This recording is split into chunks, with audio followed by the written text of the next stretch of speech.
حمد و صلات کے بعد نہایت ہی عزتوں کے لائق میرے جمیع حاضرین و سامعین، آج 10 محرم الحرام ہے اور ہم سب اس وقت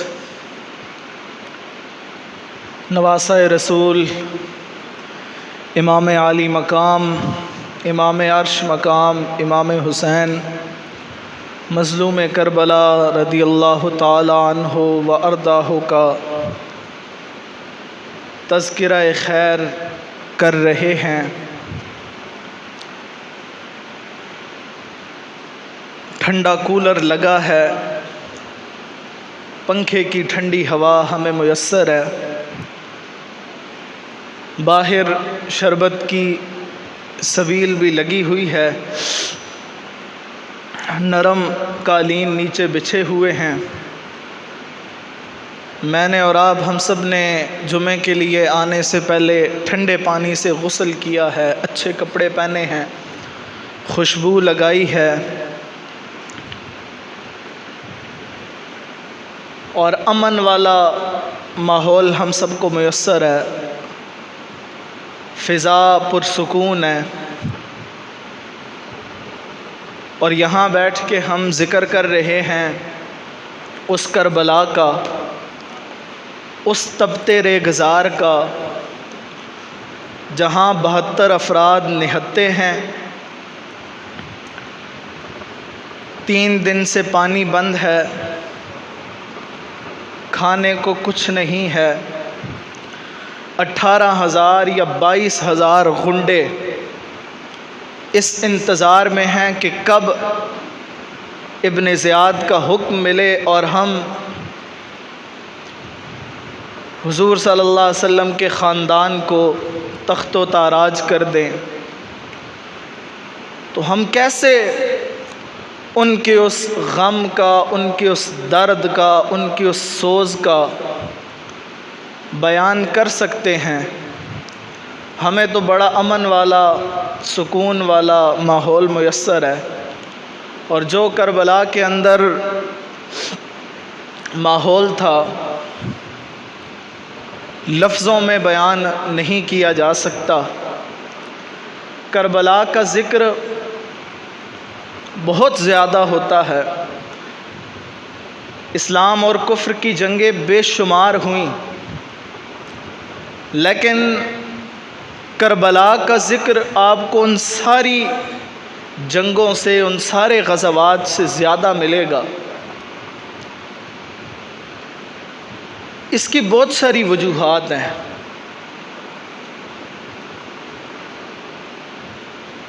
جو مفسرین و محدثین نے لکھی ہیں، جو سب سے پہلی اور بڑی وجہ ہے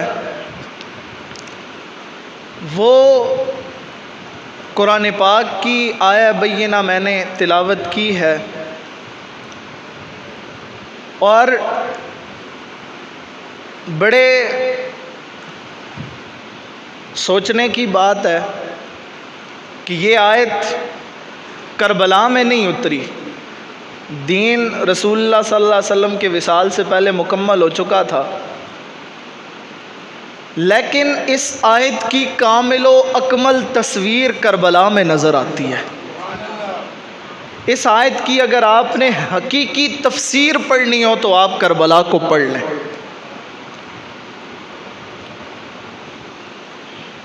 اور وہ آیہ بینہ دوسرے سپارے میں اللہ رب العزت نے فرمایا وَلَنَبْلُوَنَّكُمْ بِشَيْءٍ مِّنَ الْخَوْفِ وَالْجُوعِ وَنَقْصٍ مِّنَ الْأَمْوَالِ وَالْأَنفُسِ وَالثَّمَرَاتِ۔ اللہ رب العزت نے فرمایا کہ وَلَنَبْلُوَنَّكُمْ، ہم تمہیں ضرور بالضرور آزمائیں گے، ہم تمہیں ضرور بالضرور آزمائیں گے۔ سارے بولیں ہم تمہیں ضرور بالضرور آزمائیں گے۔ میں گزشتہ جمعے عرض کر رہا تھا، یہ جو اہل بیت کا ذکر ہے یہ بے توجہی والا نہیں ہے،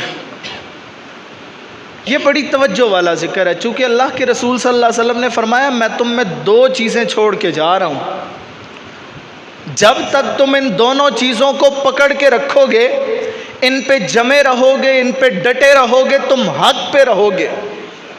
فرمایا ایک تم میں اللہ کا قرآن چھوڑ کے جا رہا ہوں، اور دوسری بھاری چیز تم میں اپنے اہل بیت چھوڑ کے جا رہا ہوں۔ تو یہ ذکر بے توجہی والا نہیں ہے، آپ کی توجہ درکار ہوگی مجھے۔ تو اللہ رب العزت نے فرمایا وَلَنَبْلُوَنَّكُمْ، میں تمہیں ضرور بے ضرور آزماؤں گا۔ اب بات میں نے آپ سے کرنی ہے، آپ میرے مخاطب ہیں۔ اب میں نے ان سے تو بات نہیں کرنی جو اس وقت گھر پہ ہیں، اپنا موبائل چلا رہے ہیں، یا گھر میں بیٹھے کسی دیگر کام میں مشغول ہیں۔ ایک بندہ سارا سال سکول کالج آئے ہی نہ، اور امتحان کے دن کاپی پنسل اور صفحہ پکڑ کے آ جائے کہ میں نے بھی امتحان دینا ہے، تو اسے کہا جائے گا کہ سارا سال تو کہاں تھا، اور آج امتحان کے دن تو امتحان دینے صفحہ پکڑ کے کاپی پنسل پکڑ کے آ گیا۔ تو امتحان تو اس نے دینا ہے نا جس نے سارا سال محنت کی ہے، جس نے کوشش کی ہے۔ تو اللہ رب العزت فرما رہے ہیں وَلَنَبْلُوَنَّكُمْ، اور ہم تمہیں ضرور بے ضرور کیا کریں گے، ہم ضرور بے ضرور کیا کریں گے تمہیں۔ اب عمومی ہمارا یہ نعرہ ہوتا ہے کہ میں 5 نمازیں بھی پڑھتا ہوں، روزے بھی رکھتا ہوں، کوئی فقیر میرے گھر آتا ہے تو خالی نہیں لوٹتا، جو کچھ ہوتا ہے دیتا ہوں، لیکن پھر بھی ساری مصیبتیں میرے اوپر ہی آتی ہیں، حالانکہ نمازیں بھی پوری، قرآن کی تلاوت بھی، درود شریف میں پڑھتا ہوں۔ تو اللہ رب العزت فرماتے ہیں وَلَنَبْلُوَنَّكُمْ، ہم ضرور بے ضرور آزمائیں گے، اور آزمایا اسے جاتا ہے جو اپنا ہو، جو آ جائے، جو دعویٰ کرے، آزمایا اسے جاتا ہے۔ تو اب اللہ رب العزت نے فرمایا وَلَنَبْلُوَنَّكُمْ، میں ضرور بے ضرور تمہیں آزماؤں گا۔ تو یہ جو ہماری نمازیں ہیں، یا درود شریف ہے، یا فقیروں میں کچھ بانٹنا ہے، یا جو ہمارے روزے ہیں، یہ ہماری مصیبتوں یا آزمائشوں کو ٹالتے نہیں۔ جب ہم اس در پہ آتے ہیں، رب کہتا ہے اب تو آ گیا ہے نا، اب چل آزمائشوں کے لیے تیار ہو جا۔ آزمائشیں پھر ہوتی ہیں۔ اچھا، اب اللہ رب العزت نے فرمایا میں تمہیں 5 چیزوں سے آزماؤں گا، اور میں نے پہلے عرض کیا کہ یہ آیت رسول اللہ صلی اللہ علیہ وسلم پہ اتری، اور 10 ہجری میں اللہ کے رسول صلی اللہ علیہ وسلم کا وصال ہو گیا، لیکن 61 ہجری میں جب معرکہ کربلا ہوا تو اس آیت کی کامل تفسیر آپ کو معرکہ کربلا کے اندر نظر آئے گی۔ پہلے 5 چیزیں اللہ رب العزت نے فرمایا میں تمہیں 5 چیزوں سے آزماؤں گا۔ پہلی فرمایا وَلَنَبْلُوَنَّكُمْ بِشَيْءٍ مِّنَ الْخَوْفِ، میں تمہیں خوف سے آزماؤں گا۔ اپنا محلہ ہو نا، اپنا گھر ہو، اپنا شہر ہو، بندہ رات کو کہیں باہر چلا جائے تو رات کو اگر اپنے ہی شہر میں واپس آنا ہو، گاڑی بھی ہو، تو انسان ڈرتے ڈرتے آتا ہے۔ خوف طاری ہوتا ہے یا نہیں؟ پرانے لوگوں سے جب راستہ پوچھا جاتا تھا تو وہ کہتے تھے کہ خیال کر کے جانا، یہ راستہ ٹھیک نہیں ہے۔ تو کہاں یہ ہمارے شہر امن والے، سکون والے، یہ پرفضا ماحول، اور کہاں وہ کربلا کا تپتا ریگزار، جہاں رسول اللہ صلی اللہ علیہ وسلم کا خاندان 2 محرم سے 11 محرم تک رہا۔ ذرا آپ اس جگہ کے خوف کا اندازہ کر سکتے ہیں، جہاں 18,000 سے 22,000 غنڈے اس بات کے درپے ہیں کہ کب ابن زیاد حکم دے اور ہم رسول اللہ کے خاندان کو گاجر مولی کی طرح کاٹے۔ چھوٹے چھوٹے بچے وہ بھوک سے اور پیاس سے بلک رہے ہیں، تو اس خوف کا ہم اندازہ کر سکتے ہیں؟ کبھی نہیں کر سکتے۔ تو فرمایا پہلا میں تمہیں خوف سے آزماؤں گا، اور پھر فرمایا وَلَنَبْلُوَنَّكُمْ بِشَيْءٍ مِّنَ الْخَوْفِ وَالْجُوعِ، میں تمہیں بھوک سے آزماؤں گا، بھوک سے۔ اور یہ جو حضور صلی اللہ علیہ وسلم کا خاندان ہے، اہل بیت نبوت کے جو لوگ ہیں، ان کی بچپن سے ٹریننگ ایسی اللہ کے رسول صلی اللہ علیہ وسلم نے فرمائی تھی بچپن سے ہی ایسی ٹریننگ. میں تو جب حالات پڑھتا ہوں حضرت امام حسین کے اور رسول اللہ صلی اللہ علیہ وسلم کی وہ احادیث پڑھتا ہوں کہ رسول اللہ کتنی شفقت کا اظہار کرتے تھے اور کیسے کیسے رسول اللہ صلی اللہ علیہ وسلم حضرت امام حسین کی تربیت کرتے تھے، تو مجھے کاملاً یہ بات لگتی ہے کہ یہ وہ ہستیاں ہیں جنہیں تیاری بچپن سے لے کے جوانی تک اور پھر آخر عمر تک تیاری کربلا کے لیے کیا گیا تھا، جن کی تربیت ہی ایسی ہوئی تھی. چونکہ اللہ کے رسول صلی اللہ علیہ وسلم، میں گزشتہ دنوں فجر کے درس میں بھی عرض کر رہا تھا کہ اللہ کے رسول صلی اللہ علیہ وسلم کے ہاں کوئی بھی آتا، اللہ کے رسول سے کوئی سائل سوال کرتا، اللہ کے رسول اسے نوازتے. ایک یہودی آیا کہنے لگا اے اللہ کے رسول میرے رزق میں برکت کی دعا کیجئے. اللہ کے رسول نے فرمایا جا اللہ تیرے رزق میں برکتیں پیدا فرمائے. وہیں اپنے خاندان کے لیے اللہ کے رسول نے یہ دعا فرمائی. صحاح ستہ اللہ کے رسول نے فرمایا یا اللہ میرے اہل بیت کو ایک دن دینا اور ایک دن فاقے میں رکھنا. ایک دن دینا اور ایک دن بھوک پیاس میں رکھنا اور ایک دن انہیں دینا. بچپن سے ہی ان کی ٹریننگ ایسی کی جا رہی تھی. اور پھر کربلا میں یہی ہوا، بھوک تھی، پیاس تھی، حتیٰ کہ بچوں تک پانی نہیں پہنچنے دیا.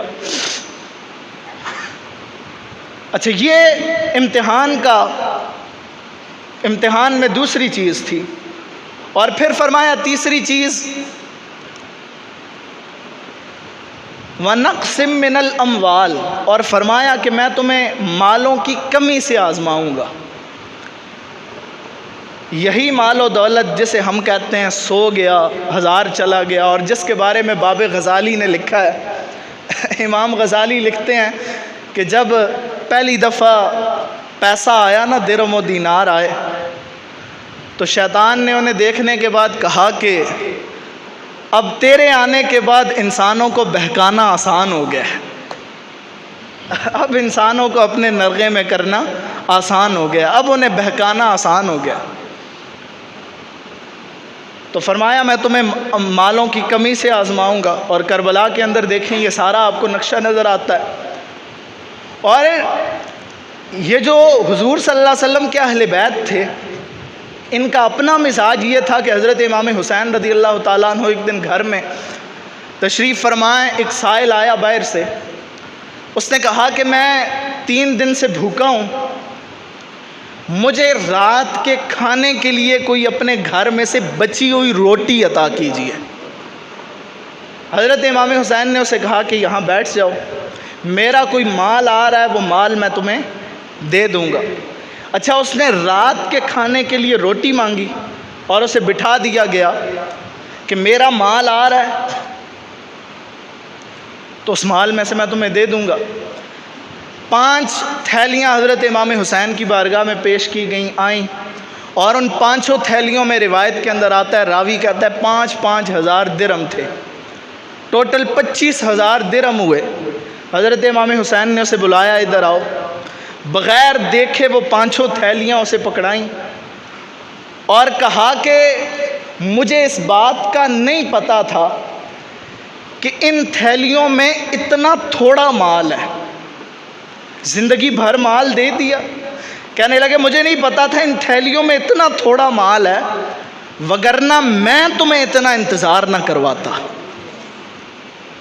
زندگی بھر کے لیے دے دیا اور کہتے ہیں مجھے نہیں پتا تھا ان میں اتنا تھوڑا مال ہے، وگرنہ میں تمہیں اتنا انتظار نہ کرواتا. تو فرمایا وَنَقْسِم مِّنَ الْأَمْوَالِ، اور پھر فرمایا وَالْأَنفُسِ، اور میں جان کی کمی سے تمہیں آزماؤں گا. حضرت امام حسین رضی اللہ تعالیٰ عنہ کی زندگی اور کربلا کے معروضی حالات آپ دیکھیں تو سب سے پہلے حضرت امام حسین پہ مشکل یہ تھی کہ ایک ایک جوان کو، ایک ایک جو ہے وہ بچے کو، ایک ایک جان نثار اور اپنے ایک ایک اصحاب میں سے صحابی کو حضرت امام حسین نے کٹتے ہوئے دیکھا.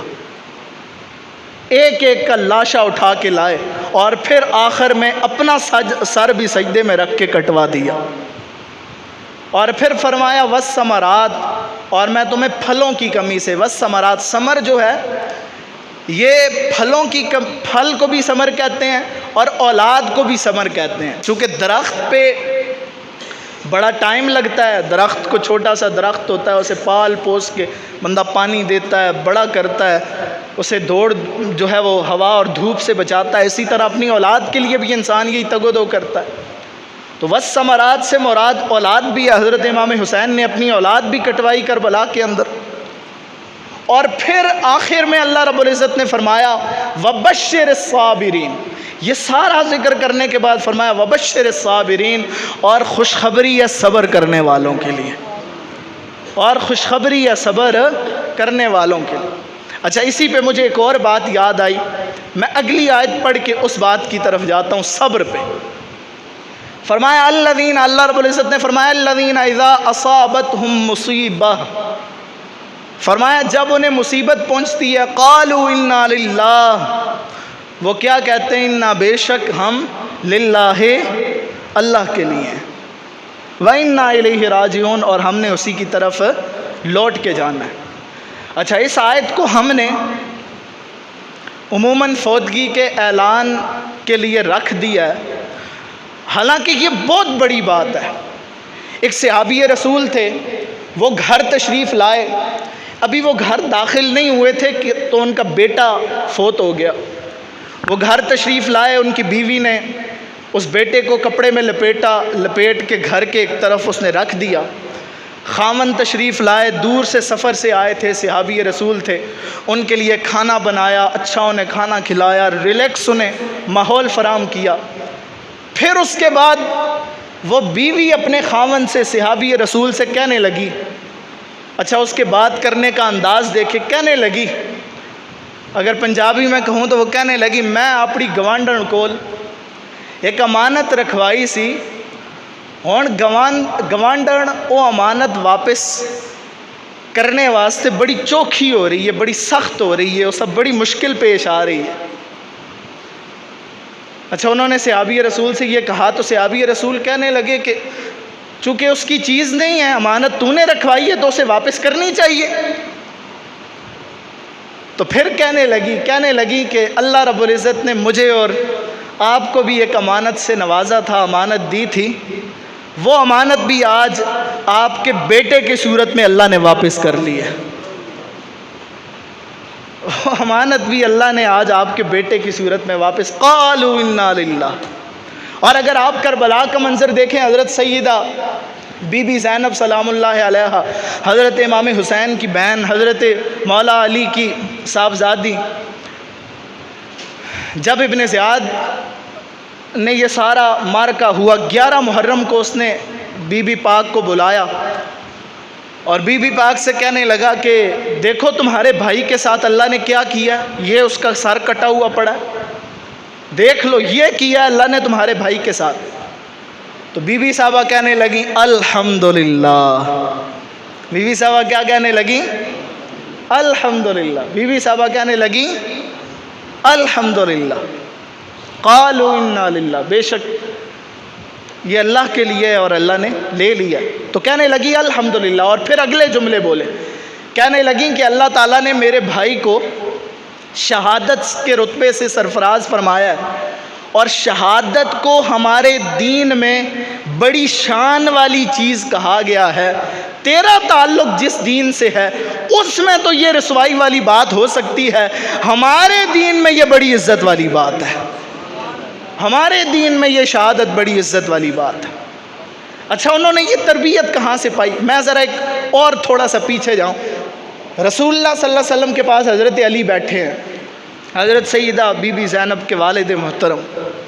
رسول اللہ صلی اللہ علیہ وسلم نے حضرت علی سے کہا کہ علی، ایک دن تیری کن پٹی پہ تلوار مارنے والا مارے گا اور تیری داڑھی اس خون سے تر ہو جائے گی، تو اس وقت تو کیا کرے گا؟ کیا فرمایا؟ آپ دوبارہ سنیے. فرمایا علی، ایک دن تیری کن پٹی پہ تلوار ماری جائے گی اور اس سے تیری ساری داڑھی تر ہو جائے گی خون سے، اس وقت تو کیا کرے گا؟ اب بتائیے حضرت علی نے کیا جواب دیا ہوگا؟ کیا جواب دیا ہوگا بتائیے؟ کسی کے ذہن میں اگر کوئی بات آتی ہے، کیا جواب دیا ہوگا؟ عمومی اگر میں ہونٹ ہلتے ہوئے دیکھوں تو عمومی کہہ رہے ہیں جی، انہوں نے کہا ہوگا میں صبر کروں گا. لیکن حضرت علی نے فرمایا اللہ کے رسول صلی اللہ علیہ وسلم میں اس وقت شکر کروں گا، میں اس وقت مصیبت پہ صبر کیا جاتا ہے اور نعمت پہ شکر کیا جاتا ہے۔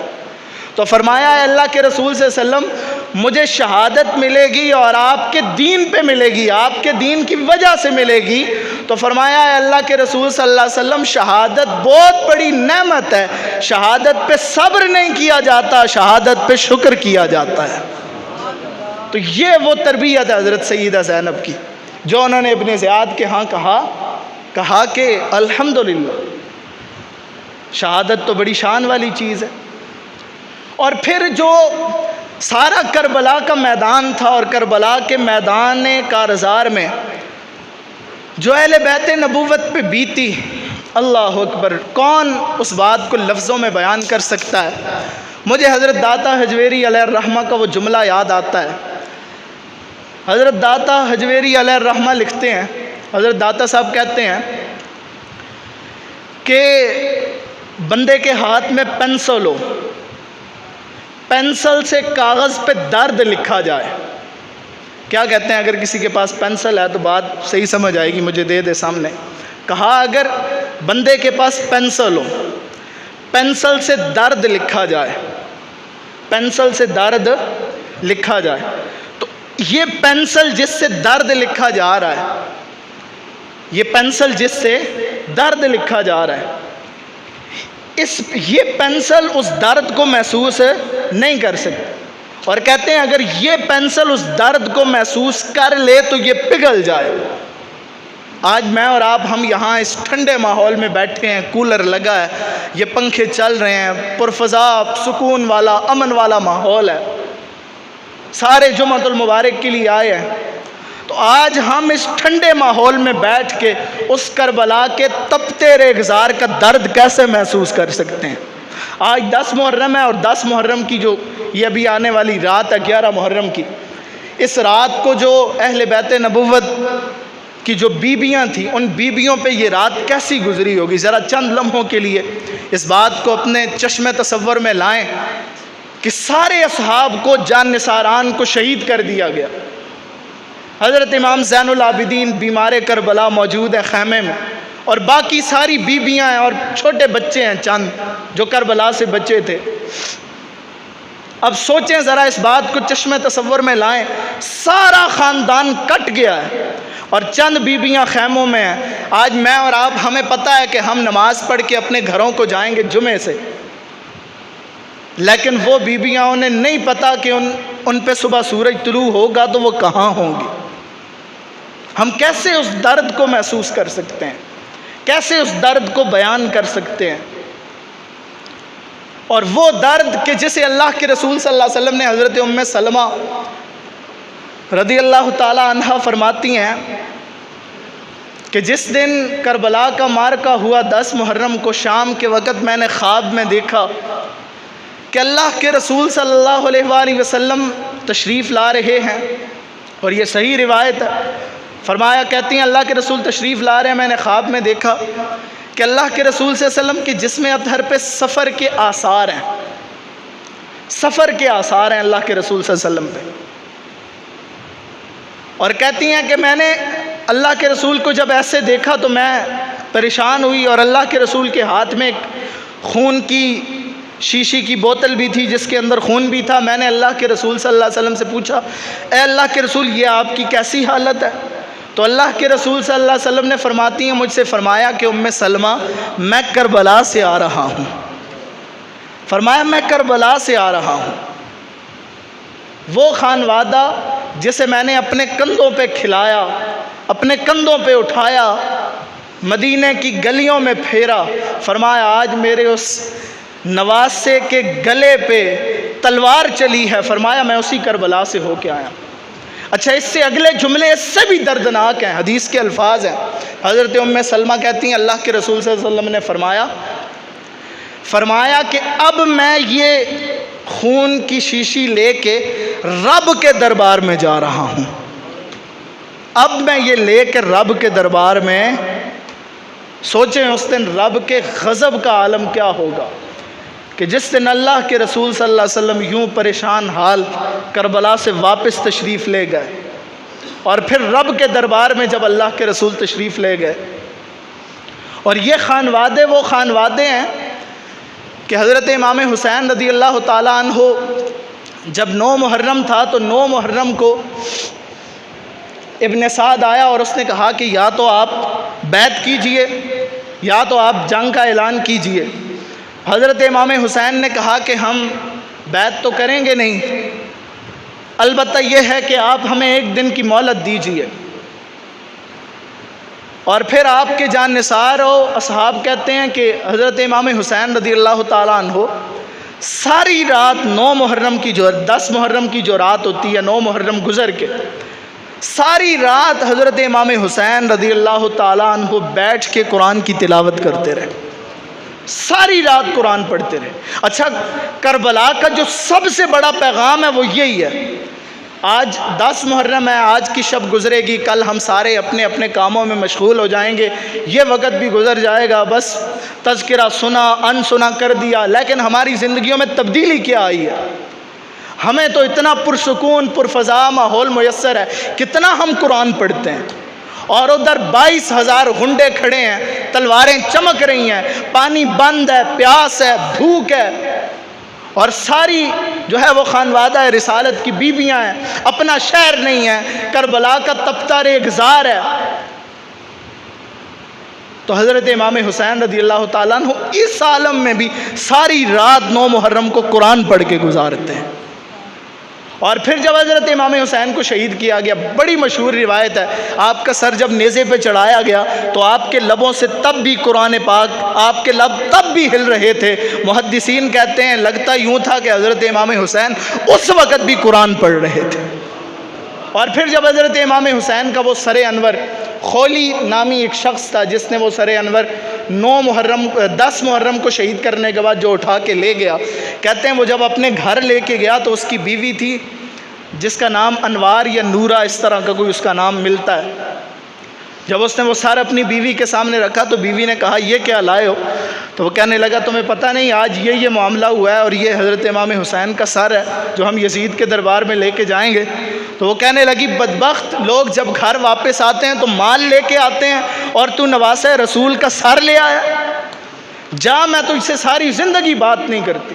اور پھر اس خاتون کے بارے میں آتا ہے، اس خاتون نے حضرت امام حسین کا جو سر انور تھا، سر سے بھی خاک جھاڑی، آپ کی داڑھی سے بھی اس نے خاک جھاڑی، اور پھر اس نے ساری رات وہ حضرت امام حسین کے اس چہرہ انور کا دیدار کرتی رہی اور سوچتی رہی کہ یہ وہ چہرہ ہے کہ جسے اللہ کے رسول صلی اللہ علیہ وسلم نے چوما ہے۔ اور محدثین کہتے ہیں کہ روایات ملتی ہیں کہ کربلا کے میدان میں اس دن فرشتے بھی گھوم رہے تھے اور اپنے لبوں سے اس دن یہ جملے کہہ رہے تھے کہ آج اس گلے پہ تلوار چلی ہے جس گلے کو اللہ کے رسول صلی اللہ علیہ وسلم کے بوسے میسر رہے ہیں۔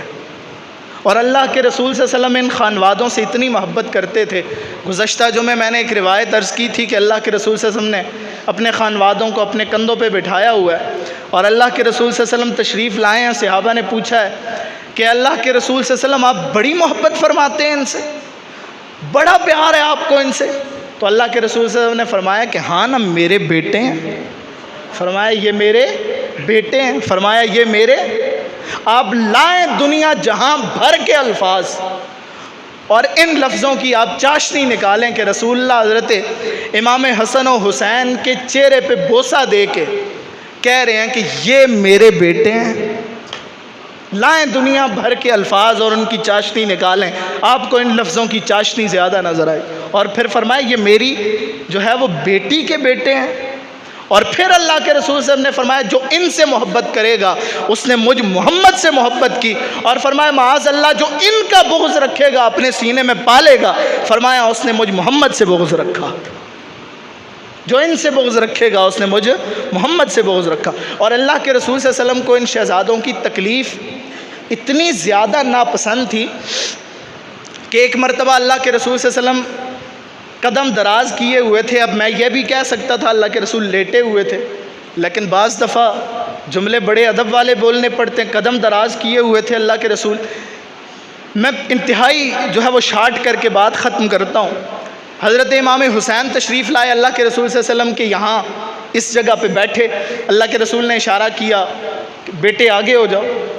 مزید آگے ہوئے، شکم اطہر پہ آئے، اللہ کے رسول صلی اللہ علیہ وسلم نے بغلوں میں ہاتھ ڈال کے اٹھایا تو حضرت امام حسین رضی اللہ تعالیٰ عنہ نے بچوں کی جو طبی حاجت ہوتی ہے وہ طبی حاجت اللہ کے رسول صلی اللہ علیہ وسلم کی سینہ اطہر پہ کر دی۔